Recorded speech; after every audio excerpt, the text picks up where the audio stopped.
Thank you very much. So yes, ఇప్పుడు definitely the creator behind many wonders and very honest sensible film maker Gunasekhar గారిని ఇప్పుడు మాట్లాడవలసిందిగా request చేస్తున్నాం. అందరికీ నమస్కారం అండి. యూఫోరియా ప్రీ స్ట్రీమింగ్ ఈవెంట్లో ఈరోజు కూర్చున్న వెంటనే రామోజీరావు గారిని చూడటం చాలా చాలా హ్యాపీ అనిపించింది. ఆయన ఎప్పుడు మనతోనే ఉంటారు. ఈ ఉషా కిరణాలు అని ఏదైతే వాళ్ళ బ్యానర్ పాట ఉందో, అసిస్టెంట్ డైరెక్టర్గా నా కెరీర్ అప్పుడే స్టార్ట్ అయింది. నేను అప్పుడు ఇండస్ట్రీకి వచ్చిన కొత్త. అప్పుడు బాపిరెడ్డి గారు ఈ కుర్రాడు బాగా పనిచేస్తున్నాడని చెప్పి నా హ్యాండ్ రైటింగ్ బాగుంటుందని ఎంకరేజ్ చేసిన వ్యక్తి బాపిరెడ్డి గారు అప్పటి నుంచి.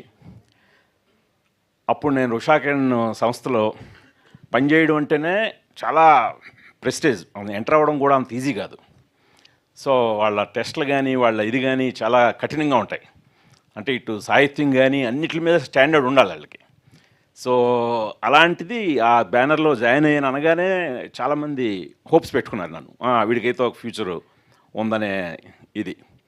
సో అలాగా చైర్మన్ గారు రామోజీరావు గారిని స్వయంగా ఆయనతో పాటు కథా చర్చల్లో పాల్గొనే అవకాశం కూడా నాకు దక్కడం నిజంగా నేను ఎప్పుడు మర్చిపోలేను.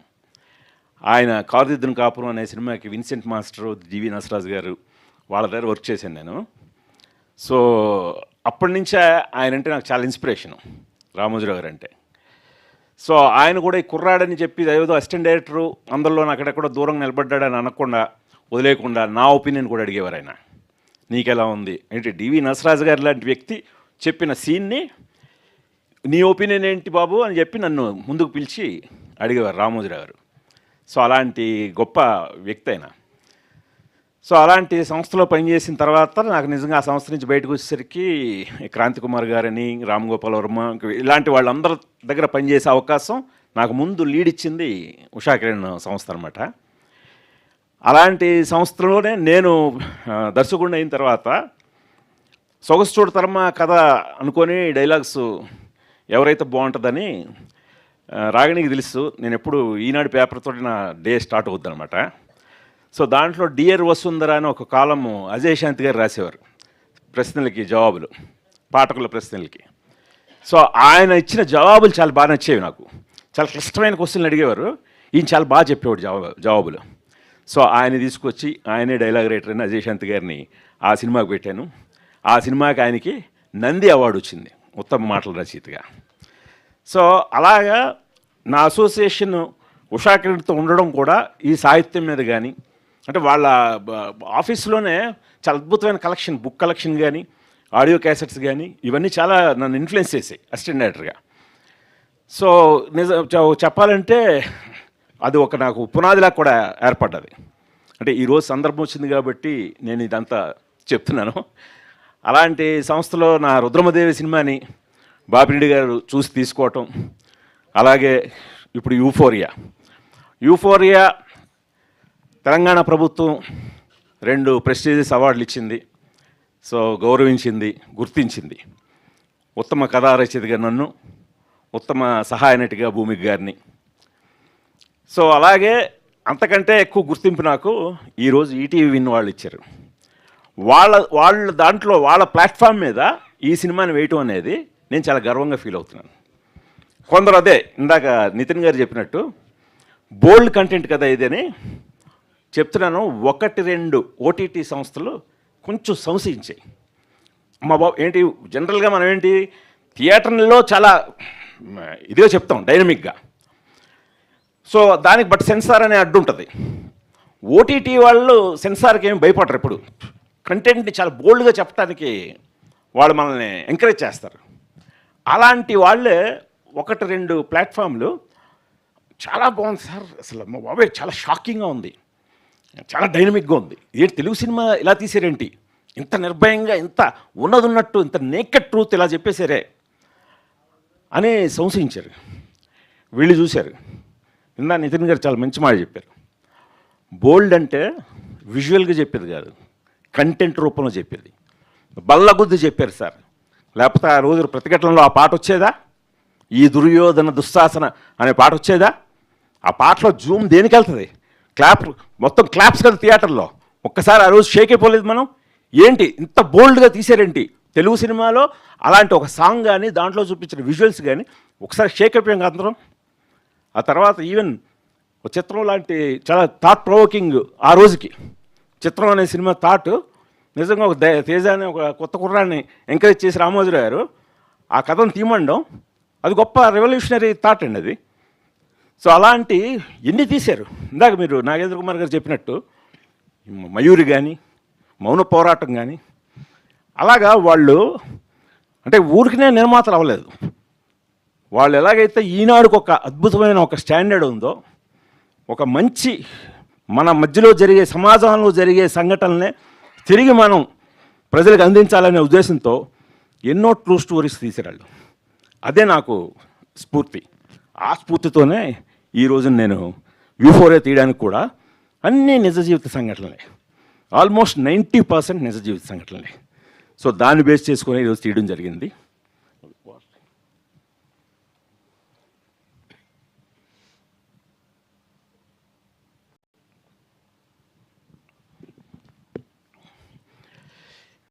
ఇంకా ప్రభు గారు ఇందా మాట్లాడుతూ ఇది థియేటర్లో అనుకున్నంతగా చేయకపోవడానికి యూఫోరియా టైటిల్ కూడా రీజన్ అవ్వచ్చు. కరెక్టే. అంటే సినిమా చూసిన వాళ్ళందరూ టైటిల్ యూఫోరియాకి ఇది చాలా న్యాయం చేసింది, ఎందుకు పెట్టాననేది అర్థం చేసుకున్నారు. బట్ ముందు టైటిల్ యూఫోరియా అని పెట్టేసరికి కొంచెం తటపాటాయించిన మాట వాస్తవం. కానీ ప్రేక్షకులని కూడా నేను సవినయంగా వాళ్ళని వేడుకుంటుంది ఏంటంటే, మీరు దయచేసి కంటెంట్ ఈజ్ కింగ్ అని మీరు అంటున్నారు. కంటెంట్ ఈజ్ కింగ్ అని నమ్మి తీసినప్పుడు మీరు థియేటర్లకు రండి దయచేసి. నేను రిలీజ్ చేసిన వెంటనే రివ్యూలు ఇప్పుడు ప్రభు గారు, నాగేంద్ర కుమార్ గారు, ఇంకా చాలా standard Indian express 4 star rating ఇచ్చింది, టైమ్స్ ఆఫ్ ఇండియా, హిందూ, ఇలాంటి స్టాండర్డ్ ఉన్న వాళ్ళందరూ కూడా సినిమాని బ్రహ్మరథం పట్టి అద్భుతంగా రాశారు. అవి చదివి సినిమా బాగుందట కదా, కానీ ఎప్పుడు వస్తుంది ఓటీటీలో అని మమ్మల్ని అడుగుతున్నారు వాళ్ళు. అరే అమ్మా, ఇంత డబ్బులు ఖర్చు పెట్టి తీసింది థియేటర్కల్ ఎక్స్పీరియన్స్ ఇద్దామని, లేకపోతే డైరెక్ట్గా ఇదే కథను నేను ఈటీవీ వాళ్ళకి ఈటీవీ ఒరిజినల్ అని సబ్మిట్ చేస్తే 2 నిమిషాలు గారు తీయండి అంటారు వాళ్ళు, పట్మని తీసేసి ఉండేవాడిని. ఇది ముందు థియేటర్కల్గా చెప్పాలి అని నేను తీశాను. దాని వెనకాతల నా ఫ్యామిలీ ఉంది. ఇప్పుడు వాళ్ళు కూడా ఇప్పుడు సినిమా మేకింగ్ అంటే సరదాగా ఒక కేవలం ఒక ఫన్, ఒక సరదా అనేదే కాదు. సినిమానే సరదా, ఎప్పుడు మేకింగు సరదాయే. మా ఫ్యామిలీని కూడా ఇలాంటి ఒక పర్పస్ఫుల్ సినిమాని తీయడం సరదాగా అనుకున్నాం తప్పితే, ఏదో ఊరికినే గాలిపోగు చేసి సినిమా తీసి దాన్ని ఒక ఫిల్మ్ మేకింగ్లో సరదా పడలేదు. సో కాకపోతే ఇప్పుడు సరదా తీరిపోతుంది అనుకోండి, అది వేరే విషయం. బట్ అయినప్పటికీ కూడా మేము నమ్మాం. ఎవరు నమ్మాం? ఆడియన్స్ని నమ్మాం. ఆడియన్స్ని నమ్మినప్పుడు మీరు ఏం చేయాలి? ఒక మంచి సినిమా వచ్చినప్పుడు కేవలం మాటలు, రాతలు, పొగడ్తలే కాదు. అంటే చాలా ఇందాక కొన్ని సెల్ఫీ వీడియోస్ చూశారు, టైం తక్కువ ఉండడంతో కొన్ని వేశారు. మీకు ఫుటేజ్ దాదాపు 2-3 గంటలు ఉంటుంది ఫుటేజ్. ఒక్కొక్కరు మాకు పంపిన సెల్ఫీ వీడియోస్. ఏంటి ఈ సినిమా, అయ్య బాబోయ్ ఇది మన తెలుగులో వచ్చిందా, భయం వేసేస్తుందండి.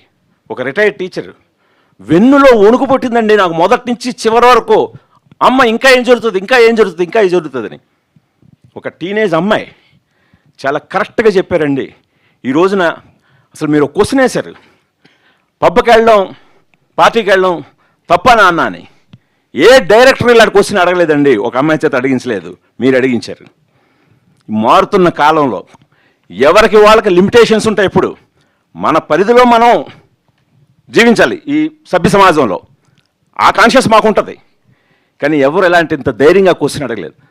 అప్పటి నుంచి ఎండ్ వరకు అసలు ఆ అమ్మాయి చైత్ర ట్రావెల్ చూస్తే మామూలుగా లేదండి. అమ్మాయి క్లోజర్ ఇచ్చారు మీరు. అంటే ఒక అమ్మాయి జీవితం నాశనం అయిపోతే ఇప్పటివరకు ఏ కథా రచయిత అన్నా ఆ అమ్మాయి జీవితం నాశనమే, ఇంకా అయిపోయిన అమ్మాయి జీవితం నాశనం, ఇంకెందుకు పనికిరాదు. ఆ అమ్మాయి కళలు కానీ గిలలు కానీ అన్నీ నాశనమే. ఇలాగే తీసారండి, ఇలాగే చూపించారు. కానీ అలా నాశనం అయిపోయిన అమ్మాయి జీవితాన్ని మీరు వెనకాల దేవుళ్ళ చూపించారు. ఒక అమ్మాయి అంది ఈ మధ్య ఎండ్లో విశ్వరూపాలు, దేవుడు విశ్వరూపాలు చూపించి ఆడియన్స్కి ఒక పూనకాలు తెప్పించి సినిమాలు హిట్ చేస్తున్నారండి. మరి నేను కూర్చున్న థియేటర్లో తక్కువ మంది ఉన్నారు, కానీ నాకు పూనకం వచ్చిందండి. నేను దేవుడిని చూశాను. క్లైమాక్స్లో నాకు దేవుడు కనబడ్డాడండి ఆమె రూపంలో. ఇలాగా ప్రతి అంశాన్ని వాళ్ళు పట్టుకొని వాళ్ళు ప్రశంసిస్తున్నారు. ఇవన్నీ దేనికి? నాకు పర్సనల్గా సెల్ఫీ వీడియోలోనూ, నా ట్విట్టర్లోనో ఇన్స్టాగ్రాముల్లోనో నాకు డిఎంల్లోనో పెట్టడానికి కాదు కదా.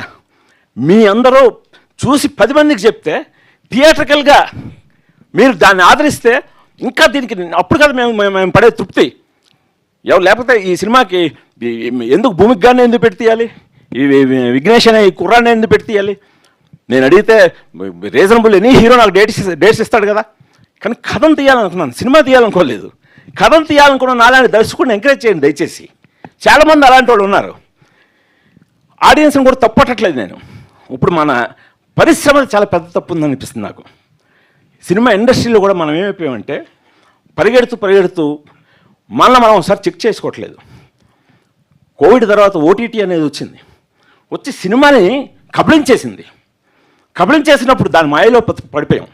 అది నిన్ను కోట్లు ఆఫర్ చేసేస్తుందే అని జస్ట్ ప్రపోజల్ మేకింగ్, వాళ్ళ కోసం కోట్లు అని దాన్ని దోచేసుకొని ఎలా అవార్డు చేస్తాం ఆడియన్స్కి? వెంటనే సినిమా వచ్చేస్తుంది థియేటర్లో రిలీజ్ అయినా 1 monthలోనే వచ్చేస్తుంది. అప్పుడు ఎందుకు థియేటర్కి వెళ్దాం? థియేటర్కి పెద్ద హీరోలు ఉంటే వెళ్దాం. ఈ చిన్న ఇవన్నీ ఎందుకు థియేటర్కి? ఎందుకంటే పెద్ద హీరోల దగ్గరికి థియేటర్కి వెళ్ళేసరికి వాళ్ళు డబ్బులు అయిపోతున్నాయి. ఇప్పుడు పండగ జనవరిలో 3-4 సినిమాలు బాగా ఆడాయి. ఫిబ్రవరి 1st వీక్లో జీతాలు అందే వీక్ కదా, మంత్ బిగినింగ్, అందరూ మంచిదే అన్నారు. కానీ ఆశించినంత ఎందుకు కలెక్షన్ లేవనేసరికి పండగప్పుడు పెద్ద సినిమాలు చూసేశారు కదా సార్. సో అంటే ఇప్పుడు అలాగా వాళ్ళు వన్స్ పెద్ద సినిమాలని థియేటర్లో చూద్దాం, ఇలాంటి కంటెంట్ సినిమాలని ఓటీటీలో చూద్దాం. ఎందుకంటే 4 వారాలు వచ్చేస్తుంది. 4వ వారంలో రావడానికి కారణం ఎవరు? మనం. సో దాన్ని ముందు బ్రేక్ చేయాలి. మినిమం 3 నెలల వరకు ఓటీటీలు రాకూడదు సార్. అప్పుడు సినిమా అనేది బతుకుతుంది, అప్పుడు థియేటర్కి వస్తారు. ఎందుకంటే ఇప్పుడు ఓటీటీ వాళ్ళు కూడా మరి రిలీజ్ అయ్యారు కదా, వాళ్ళు ఏమంటున్నారు? థియేటర్కల్ పెర్ఫార్మెన్స్ని బ్యారేజ్ చేస్తున్నారు వాళ్ళు కొనడానికి. అంటే వాళ్ళు కూడా థియేటర్కల్గా ఇది ఆడాలంటున్నారు. ఇది ఆడాలంటే ఆల్రెడీ కిల్ అయిపోయింది బాబు, ఇక్కడ ఆల్రెడీ థియేటర్ అనేది కిల్ అయిపోయింది. సో అందుకని ఇప్పుడు ఈ టైంలో ఖచ్చితంగా 3 నెలలు మినిమం అనేది పెట్టి తీరాలండి.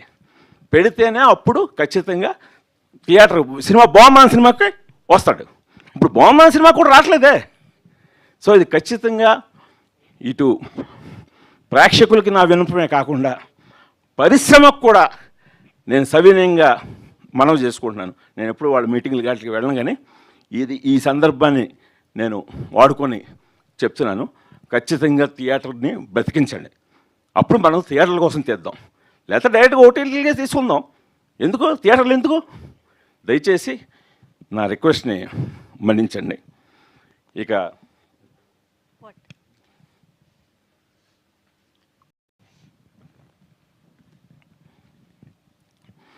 యూఫోరియా విషయానికి వస్తే, వీళ్ళందరూ కొత్త వాళ్ళు అయినా సరే, ఇప్పుడు విఘ్నేష్ గవిరెడ్డి కానీ,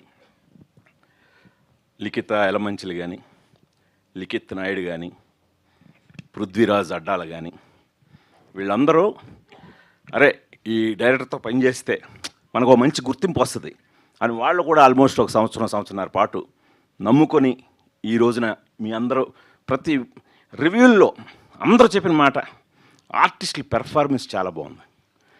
ప్రతి యాక్టరు తనకి ఇచ్చిన हर दिन सबका अलग होता है.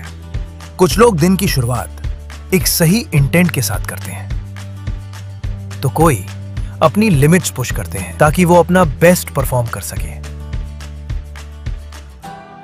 कुछ अपने काम में ही एक अबंडेंस एनर्जी रखते हैं,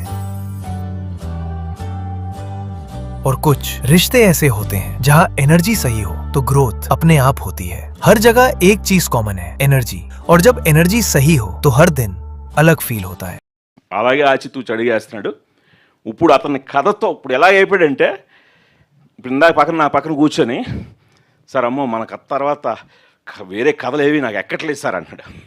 అంటే ఒక కథ తాలూకు స్టాండర్డ్ ఏంటనేది అతను చూసి ఇప్పుడు అతన్ని ఓకే చేయాలంటే నాకే కష్టమేమో అనే రేంజ్కి అతను ట్యూన్ అయ్యాడు.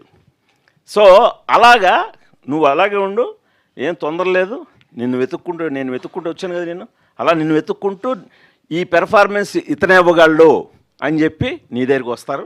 నువ్వేమి ఇదవుకో, ఇప్పుడు ఇస్తున్నాయి కదా చెప్పి ఆ లవ్ స్టోరీలు, రకరకాల లవ్ స్టోరీలు చేయాలి, నువ్వు లవ్ స్టోరీలు తప్పకుండా చేయాలి. బట్ ఆ లవ్ స్టోరీలో కూడా కథ అనేది పద్ధతిగా ఉండాలి. ఊరినే గాలి పోగేసి ఏదో చేసి లవ్ స్టోరీలు అంటే కూడా జనాలు ఏం చూసేయట్లేదు. ఇప్పుడు ఆడుతున్న అన్నట్లు కూడా విషయం ఉన్న లవ్ స్టోరీలో ఆడుతున్నాయి కూడా. సో అలాగా ఇతను కానీ ఇంకా సారా అర్జున్ ఇప్పుడు దురంధర్ వేవ్ తోటి ఆ అమ్మాయిని చూశారు అందరూ. అసలు అంటే దురంధర్లో పాత్రకి యూఫోరియాలో అమ్మాయి వేసిన చైత్ర పాత్రకి అసలు పొంతం లేదు. సో అందులో ఎంత ఇదిగా చేసిందో దీంట్లో ఎంత సెన్సిటివ్ గర్ల్గా చేసిందండి అని చెప్పి ఇప్పుడు థియేటర్లో చూసిన వాళ్ళు చాలామంది ఆ అమ్మాయికి బాగా ఫ్యాన్స్ అయిపోయారు.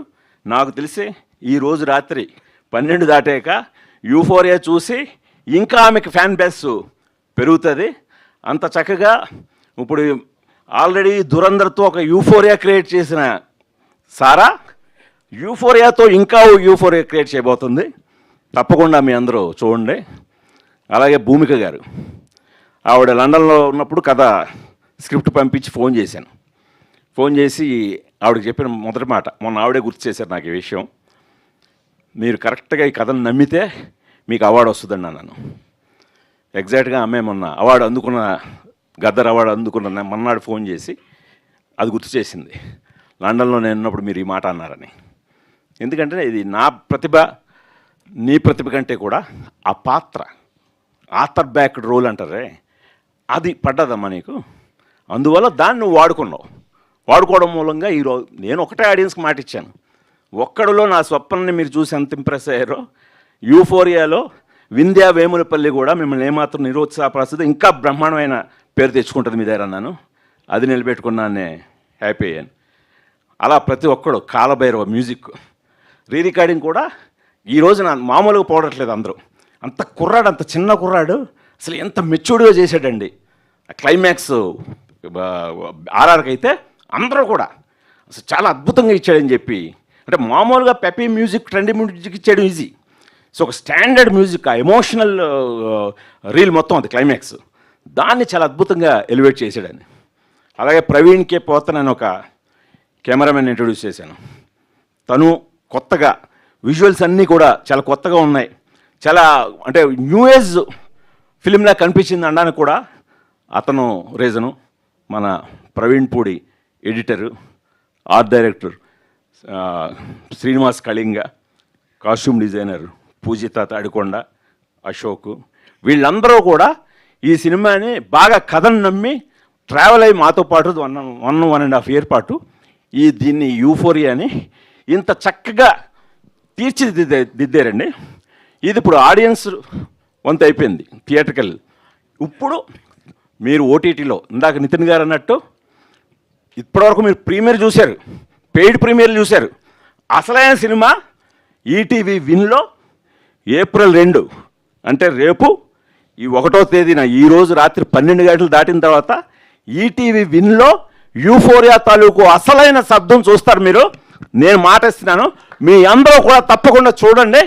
చూసి ఈ సినిమాని మీరు వాళ్ళు నాకు రిపోర్ట్ అందించాలి వచ్చి, సార్ ఇన్ని మినిట్స్ ఇన్ని వ్యూస్, ఎందుకంటే ఇప్పుడు మీరు చూసే వ్యూస్ మీద కూడా నాకు డబ్బులు రావడం ఆధారపడి ఉంది. సో వాళ్ళు వచ్చి నితిన్ గారు వచ్చి సాయికృష్ణ గారు వచ్చి, సార్ ఏంటి సార్ మాకు అలా ఇలా లేదు అని చెప్పి, ఇగో రిపోర్ట్స్ వ్యూస్ ఇన్ని ఉన్నాయండి. అందుకని దయచేసి మీ అందరూ కూడా తప్పకుండా చూడండి. నేను రిక్వెస్ట్ చేస్తున్నాను, మా కుటుంబ సమేతంగా రిక్వెస్ట్ చేస్తున్నాం. మీరు చూసారు కదా, ఇందాకే చెప్పాను కదా, మేము ఏదో డబ్బుల కోసం ఏదో సరదా కోసం అయితే మేము నా ఫ్యామిలీకి చక్కగా వేరే హీరోని పట్టుకొని ఏదో సినిమా తీసేవాడిని.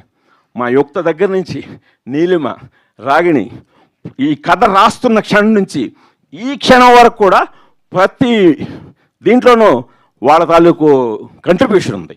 సో అందుకని మీ అందరూ కూడా మీ ఇంటిల్లపాది, మా ఇంటిల్లపాది ఎలాగైతే ఒక మంచి కంటెంట్ని మీకు అందజేయాలని అనుకున్నాం. ఇందాక రాగిణి తాలూకు ఇది చూశారు కదా, సినిమా స్పీచ్ కాదు అది, తను ఎమోషనల్గా తను ఏమనుకుందో అది చెప్పింది. యాజ్ ఇట్ ఈస్గా మా ఇంటిల్లపాది ఏదైతే ఫీల్ అయ్యామో మీ ఇంటిల్లపాది కూడా ఈ సినిమా చూసి అదే ఫీల్ అవుతానని నమ్ముతున్నాను. థ్యాంక్ యూ, నమస్కారం. Thank you sir, thank you very much. So ఈరోజు ప్రీమియర్ సెలబ్రేషన్ లాగానే మనం స్ట్రీమింగ్ అవర్ సెలబ్రేషన్స్ కూడా అతి త్వరలో చేసుకోవాలి అని మనస్ఫూర్తిగా కోరుకుంటున్నాం.